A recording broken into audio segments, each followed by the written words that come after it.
अल्फाज हैं, उनके मुताल्लिक एक रिवायत आपके सामने बयान करूं, जरा जाग कर कहें सुभान अल्लाह। मैदाने महशर के अंदर जब नफ्सा नफ्सी का आलम होगा, उलमा आपको सुनाते हैं ना, नफ्सा नफ्सी का आलम होगा और वहां पे हर एक को अपनी पड़ी हुई होगी।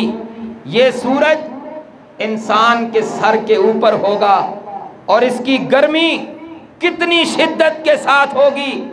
किसी का पसीना टखनों तक होगा, किसी का पसीना घुटनों तक होगा, किसी का पसीना नाफ तक होगा, किसी का पसीना सीने तक होगा और कोई पसीने के अंदर शराबूर होगा। ऐसे हालात के अंदर रब जिसे अपने साए के नीचे रखेगा वो भी हाफिज कुरान है। मैं पूरी रिवायत पेश करता हूं, जाग कर मुझे सुभान अल्लाह चाहिए। मैदाने महशर होगा, नफ्सा नफ्सी का आलम होगा, सारी कायनात वहां पे मौजूद होगी, हर एक को अपनी पड़ी हुई होगी। सूरज सर के ऊपर है, अपनी तपश के अंदर बेमिसाल है, वहां पे हर इंसान सीने पसीने में शराबूर है। देखते ही देखते एक बंदा आएगा, वो कभी इधर जाएगा कभी उधर जाएगा, यानी कि ना जमीन उस पे असर करती है, ना आसमान की तपश उस पे असर करती है। वो नफ्सा नफ्सी के आलम में घबराया नहीं, सारी कायनात उसे देखकर रब से सवाल करेगी, रब्बे करीम, जोर से कहें सुभान अल्लाह। सवाल करेंगे रब्बे करीम ये कौन है? सारी कायनात नफ्सा नफ्सी के आलम में है और ये कभी इधर जाता है कभी उधर जाता है, ना जमीन की तपश से मुतासर करती है, ना आसमान का सूरज से मुतासर करता है। अल्लाह फरमाएंगे मेरे बंदो, ये मेरा वो नेक बंदा है कि जो दुनिया के अंदर एक आलिम की जूतियां उठाकर अपने सर पे रख के उसका अदब व एहतराम किया करता था। उस अदब का नतीजा ये निकला, आज मैंने इसे अपने अर्श का साया नसीब कर दिया है। पता चला कि अल्लाह की ज़ात अपना साया उसे नसीब करती है जो उलमा की कदर करते हैं। जोर से कहें सुभान अल्लाह। कोई कदर जानता है, कोई कदर नहीं जानता, कोई किसी की इज्जत करता है, कोई किसी की इज्जत नहीं करता। लेकिन मैं तो कहा करता हूँ उलमाए किराम की शान के लिए यही काफ़ी है। और ये बात अखीर है, ये बात बहुत बड़ा मकाम रखती है कि जो रब्बे करीम ने फरमा दिया कि ये आलिम की कदर करने का नतीजा है कि मैंने अपने अर्श का साया नसीब कर दिया। अल्लाह अकबर, कितना बड़ा। देखते ही देखते एक बंदा और आएगा, तवज्जो तवज्जो, वो भी इसी तरह कभी आगे कभी पीछे कभी उधर कभी इधर। लोग पूछेंगे रब्बे करीम ये कौन है? अल्लाह फरमाएंगे मेरे बंदो, ये मेरा वो नेक बंदा है जिसने दुनिया के अंदर एक हाफिज कुरान की जूतियां उठाई थी। ये मेरा वो नेक बंदा है जिसने हाफिज कुरान की इज्जत की थी। उसका नतीजा ये है, आज मैंने जब नफ्सा नफ्सी का आलम है, सूरज की तपश मुतासर कर रही है, लेकिन ये इसका नतीजा ये है, मैं अल्लाह ने इसे अपने अर्श का साया नसीब कर दिया है। तो हाफिज कुरान की कदर करने वाले को अल्लाह ने अर्श का साया नसीब कर दिया, तो जो हाफिज कुरान है उसकी अजमत के क्या कहने। जोर से कहें सुभान अल्लाह। देखते ही देखते, ये बात हमारे लिए बहुत ज्यादा काबिल गौर है, देखते ही देखते एक बंदा और आएगा, वो भी इसी तरह कभी आगे कभी पीछे कभी उधर कभी इधर, न सूरज उसको मुतासिर करता है न जमीन। लोग पूछेंगे रब्बे करीम ये कौन है? अल्लाह फरमाएंगे ये मेरा वो नेक बंदा है जिसने दुनिया के अंदर सूरज की गर्मी में खड़े होकर, सूरज की तपश में खड़े होकर 2 रकत नमाज अदा की थी मेरी रजा के लिए। पता चला कि अल्लाह की रजा के लिए ना गर्मी को देखा, ना सर्दी को देखा, ना धूप को देखा, ना साई को देखा, रब की रजा के लिए नमाज पढ़ी। नतीजा ये निकला कि अल्लाह ने अपने अर्श का साया नसीब कर दिया है। अल्लाहु अकबर। इस पे अमल करेंगे इंशाअल्लाह। जो जो अमल करेंगे ज़रा जाग कर कहें सुभान अल्लाह, और ज़ोर से कहें सुभान अल्लाह। एक हदीस मुबारका जो मैंने तिलावत की है वो आपके सामने अर्ज़ करने की कोशिश करता हूँ।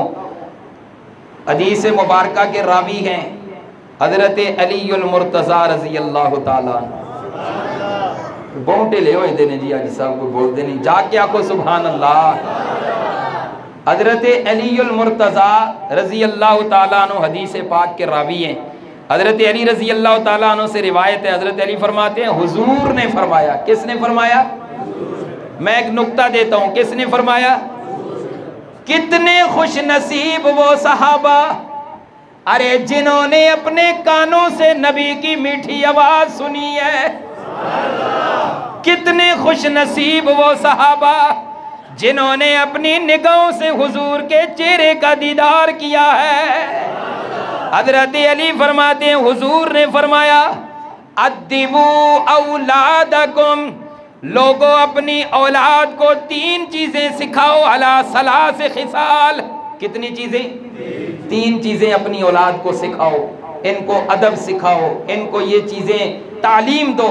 पहली चीज़ मेरे आका ने फरमाया हुब्बा नबीयकुम, अपने नबी की मोहब्बत इनको सिखाओ ताकि इनके दिलों के अंदर अपने नबी की मोहब्बत पेवस्त हो जाए।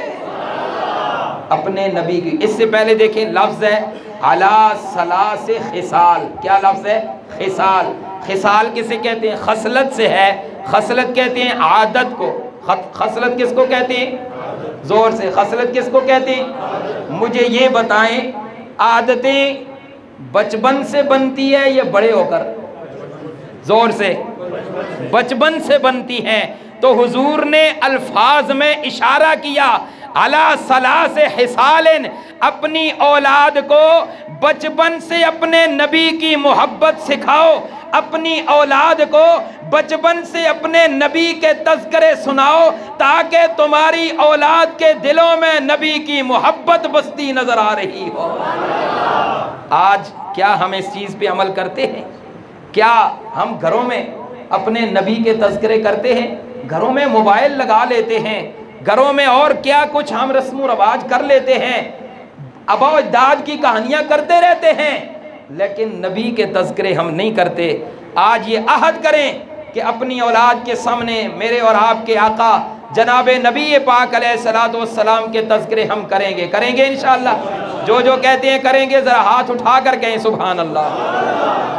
फरमाया हुब्बा नबीयकुम। मैं एक बात करूं, अगर आप नाराज़ ना हो तो, जो जो कहते हैं नाराज़ नहीं होंगे वो जाग कर कहें सुभान अल्लाह। मेरी आदत नहीं है सियासी बातें करने की, ना ही मैं सियासी बात करता हूँ।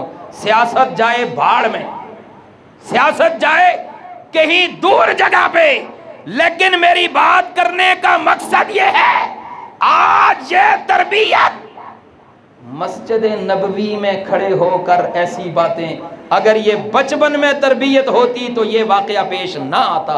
ये किसका कसूर है? मैं समझता हूँ लाइल्मी की बुनियाद पे ऐसा किया गया। हुब्बा नबीयकुम का माना ये है बचपन में अपनी औलाद की तरबियत ऐसी करो, अपनी औलाद के सामने नबी के तज़किरे पेश करो, उन्हें पता चले कि हमारे नबी का मकाम क्या है। नबी पाक का मकाम आपको पता है? क्या मकाम है? मैंने इशारा कर दिया, ये काफ़ी है आपके लिए। हुजूर का मकाम क्या है? मैं एक सादा सी मिसाल देता हूँ।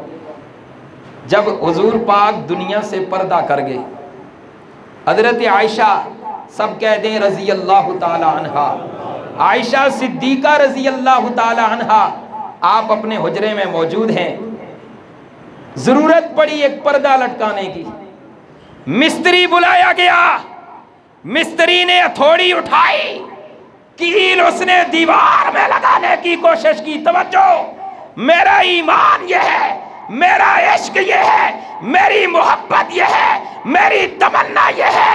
हजरत आयशा रजी अल्लाह ताला अन्हा, आपने देखा कि ये दीवार में कील अब हथौड़ी से मारेगा, आपने आवाज दी, ओ मिस्त्री, जोर से कहें यार सुभान अल्लाह। जब मिस्त्री ने मेरा तसव्वुर पीछे देखा तो आपने फरमाया, मैं अपने अंदाज में कहूं, अगर ज़ौक़ है तो फिर मैं अपने अंदाज में कहता हूं, जोर से कहें सुभान अल्लाह।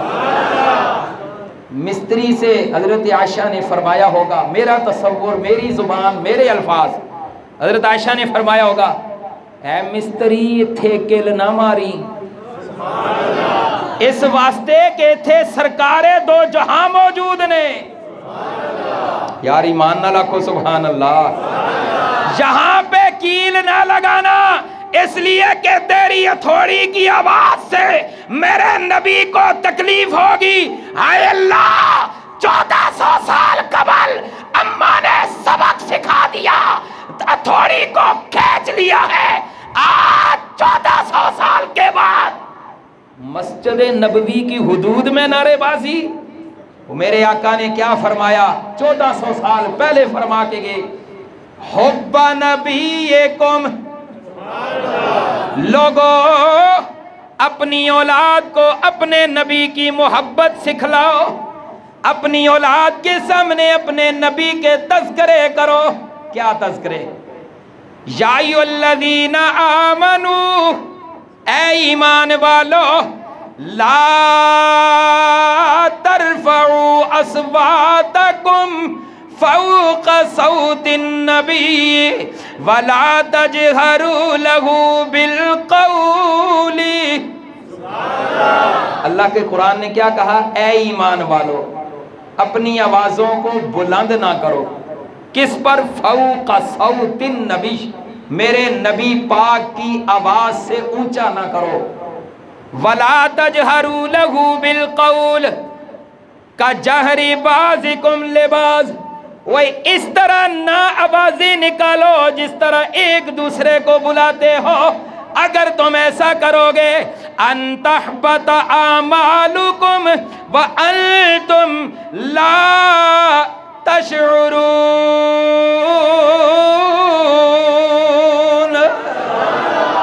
अल्लाह ने कुरान में फैसला कर दिया, अगर ऐसा करोगे तुम्हारे सारे अमाल ज़ाया कर दिए जाएंगे। इसलिए कि दिल में नबी की मोहब्बत नहीं तो कोई अमल काबिल कबूल नहीं है। इसलिए फरमाया, हुब्बा नबीकुम, मेरी बात से नाराज न होना, अपनी औलाद को नबी पाक की मोहब्बत सिखाओ। दूसरे नंबर पर वह हुब्बा अहले बैतिही, और अपनी औलाद को अहले बैत की मोहब्बत सिखाओ। हुजूर की मोहब्बत और अहले बैत की मोहब्बत सिखाओ। तीसरे नंबर पर वक़िराअतल कुरान, अपनी औलाद को कुरान पढ़ना सिखाया करो। अपनी औलाद को कुरान सिखाओ। पता चला कुरान सिखाना ये हुजूर का फरमान है, कुरान बच्चों को पढ़ाना ये मेरे आका की हदीस का मफहूम है। इसलिए अपने बच्चों को कुरान पढ़ाएंगे इंशाअल्लाह। जो जो कहते हैं पढ़ाएंगे, जरा जाग कर गरज से कहें सुभान अल्लाह। मेरे आका ने फरमाया, बच्चों को कुरान भी पढ़ाया करो, इसलिए कि फ़इन्न हमलतल कुरान, कुरान के जो हाफिज हुआ करते हैं, कुरान वाले जो हुआ करते हैं, अजर सवाब फी ज़िल्लिल्लाहि यौमा ला ज़िल्ला इल्ला ज़िल्लहु, वो दिन जिस दिन कोई साया नहीं होगा, नफ्सा नफ्सी का आलम होगा। उस दिन ये लोग जो कुरान पढ़ने वाले गए, कुरान वाले गए, कुरान के हाफिज हैं, कुरान के कारी हैं, इन्हें साए में नबियों के साथ खड़ा किया जाएगा। उस दिन किसके साथ खड़ा किया जाएगा? मा अंबियाइही व अस्फियाइही, पाक लोगों के साथ, नबियों के साथ इन्हें खड़ा कर दिया जाएगा। तो कितनी बड़ी शान है हाफिज कुरान की, कितना बड़ा मकाम है हाफिज कुरान का।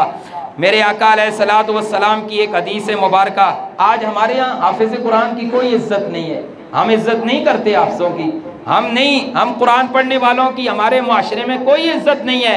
हम ये समझते हैं जब हाफिज कुरान जा रहा हो, पूछा जाए ये कौन है, ये मसीदी दा मुल्ला, ऐसे ही कहते हैं। लेकिन जब कोई डिग्री वाला, जब कोई दुनिया की कोई हैसियत रखने वाला जा रहा हो, मुझसे कोई पूछे ये कौन है, तो मैं भी कहता हूँ ये बड़ा फुलां बड़ा आदमी है, ऐसे ही है ना।